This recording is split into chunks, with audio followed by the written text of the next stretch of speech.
안녕하십니까. 지역사회를 복되게 하는 수원 권선제일교회 이종찬 목사의 교회사 산책입니다. 클로비스의 개종으로 기독교 왕국이 된 프랑크 왕국은 건국 당시 서유럽의 가장 강력한 왕국이 아니었습니다.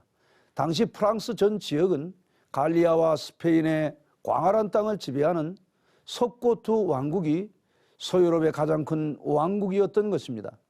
507년 여름 클로비스는 또 하나의 큰 전쟁을 앞두고 있었는데 이 전투가 바로 부의 전투였습니다. 프랑크 왕 클로비스와 석고투 왕 알라리크 2세의 부의 전투는 알라리크 2세의 대패로 끝이 납니다.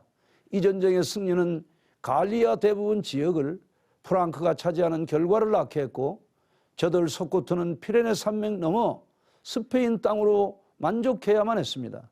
이로써 클로비스는 갈리아 지역을 모두 통일한 프랑크의 첫 번째 왕이 된 것입니다. 석고투의 비극은 부의 전투에서 알라리크 2세가 전사한 것이었습니다. 알라리크 2세의 전사 이후 석고투는 무능한 왕자들의 다툼으로 심각한 내부 분열로 더 이상 단일 국가가 아닌 분열의 땅으로 전락한 것이 그 당시의 석고투 왕국이었습니다. 승리를 거둔 클로비스는 감사의 마음을 담아 덜에 핀 붓꽃을 꺾어 어깨에 꽂았는데 이로부터 그의 계승자 왕들은 붓꽃과 유사한 백합을 프랑크 왕국의 문장으로 삼게 됩니다. 훗날 서프랑크가 된 프랑스 왕국은 제2차 십자군에 출정한 루이 7세 때부터 삼위일체를 상징하는 3개의 잎을 가진 백합을 국가의 공식 문장으로 삼게 됩니다.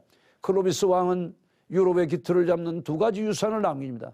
바로 수도 건설과 법전 공포가 그것입니다.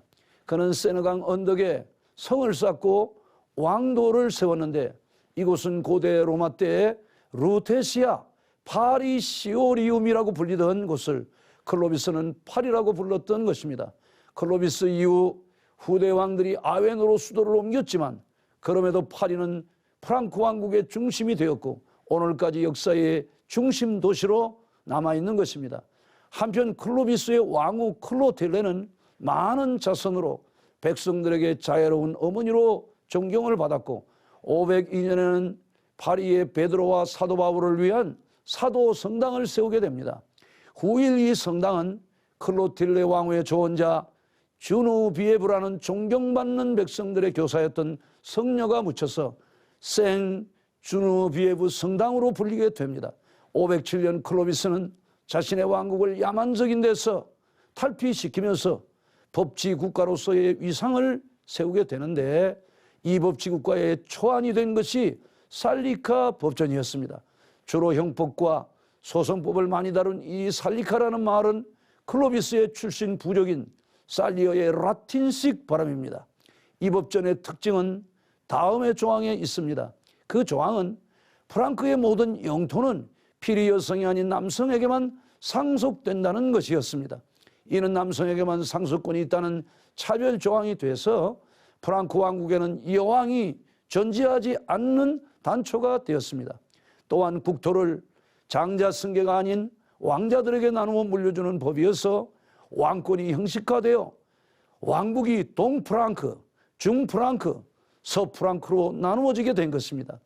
이러한 계승 문화는 이후 500년 이상 유럽 국가가 채택하는 근간이 되기도 했습니다. 클로비스는 비잔틴 로마 제국의 아나스타시우스 황제로부터 집정관 칭호와 면류관을 받게 됩니다. 511년 돈코트와의 전쟁 중 전사한 클로비스 사후 프랑크 왕국은 살리카법에 따라 3 아들들에게 나누어집니다. 세월이 흐르면서 왕족들의 수만큼 분열을 거듭하고 있었습니다. 클로비스의 큰 업적은 게르만족의 통일, 살리카 법칙의 수립, 기독교 문명의 확산이었습니다. 그 위대성은 그의 이름을 후대 왕들이 선호한 데서도 잘 드러납니다. 클로비스의 이름은 칭찬받는 용사라는 뜻으로 후대에서는 클로비스의 시자가 없어지고 루비스라 불렀고 이는 라틴어의 루도비쿠스, 프랑스어의 루이, 영어의 루이스, 독일어의 루드빅으로 다양하게 사용되었습니다. 프랑스의 왕 13명은 클로비스에서 나온 루이라는 이름을 사용하는 것을 가장 큰 영광으로 알게 되었던 것입니다.